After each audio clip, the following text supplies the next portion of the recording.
स्वर कोकिला के नाम से मशहूर गायिका लता मंगेशकर अब हमारे बीच नहीं रही। देश में शायद ही ऐसा कोई संगीत प्रेमी होगा जिसने लता दीदी का गाना ना सुना हो। 92 साल की लता मंगेशकर को कोरोना से संक्रमित पाए जाने के बाद 8 जनवरी को ब्रीज गांधी अस्पताल के आईसीयू में भर्ती कराया गया था। बताया जा रहा है कि उनकी मौत मल्टीपल ऑर्गन फेलियर की वजह से हुई। ये ऐसी स्थिति है जब शरीर के कई अंग धीरे धीरे काम करना बंद कर देते हैं, जिसके बाद मरीज को एक साथ कई तरह की दिक्कतों का सामना करना पड़ता है। आज नोदिस के इस वीडियो में हम आपको मल्टीपल ऑर्गन फेलियर के बारे में सब कुछ बताएंगे।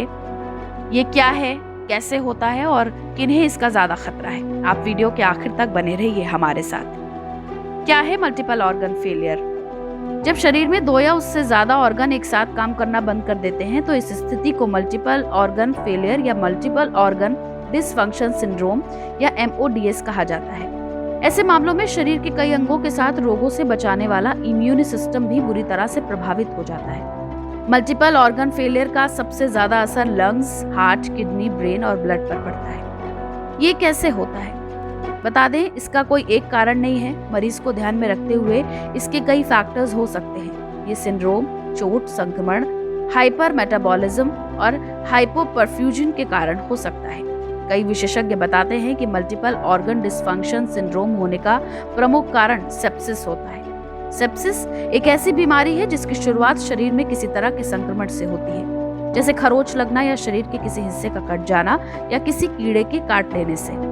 एक रिपोर्ट के मुताबिक मल्टीपल ऑर्गन फेलियर की स्थिति में इम्यून, कार्डियोवास्कुलर, रेस्पिरेटरी और एंडोक्राइन सिस्टम पर सीधे तौर पर बुरा असर पड़ता है। इससे मरीज में एक साथ कई तरह की दिक्कतें दिखने लगती हैं और स्थिति काफी गंभीर हो जाती है। इसके क्या लक्षण हैं? एक्सपर्ट का मानना है कि इसके लक्षण मरीजों के हिसाब से अलग अलग हो सकते हैं। लक्षण इस बात पर निर्भर करते हैं कि किस हद तक मरीज के इंटरनल ऑर्गन प्रभावित हुए हैं। दिन भर पेशाब न होना, आसानी से सांस न ले पाना, मांसपेशियों में बहुत दर्द महसूस होना या शरीर में थरथराहट या कंपन महसूस हो तो ये गंभीर लक्षण है। इस स्थिति में शरीर में ब्लड सर्कुलेशन प्रभावित होता है। इससे शरीर में सूजन आने लगती है और ब्लड क्लॉट भी बनने लगते हैं। ऐसे मामलों में तुरंत डॉक्टर की सलाह लेना जरूरी है। अगर समय रहते इस सिंड्रोम के लक्षणों को पहचान लिया जाए, डॉक्टर से इलाज कराया जाए तो जान बचने की संभावना रहती है। किन लोगों को ज्यादा खतरा? एक्सपर्ट्स के मुताबिक मल्टीपल ऑर्गन फेलियर का खतरा 2 तरह के मरीजों में सबसे ज्यादा होता है। पहले वो लोग जिनके शरीर में इम्यूनिटी का लेवल कम है, यानी रोगों से लड़ने की क्षमता कम है। दूसरे वो जिन्हें किसी तरह की अंदरूनी इंजरी होने का रिस्क ज्यादा है। विशेषज्ञों के मुताबिक ऐसे मरीजों की समय समय पर जांच के साथ उन्हें कुछ खास सावधानियां बरतने को कहा जाता है। खास तौर पर पहले से किसी बीमारी से जूझ रहे हैं तो उसे कंट्रोल करने की सलाह दी जाती है। अगर मरीज पहले से कई तरह की बीमारियों से जूझ रहा है तो डॉक्टर्स की देखरेख में उसका इलाज कराना जरूरी है। हमारी इस खबर पर आपकी क्या राय है? कमेंट सेक्शन में लिखकर जरूर बताएं।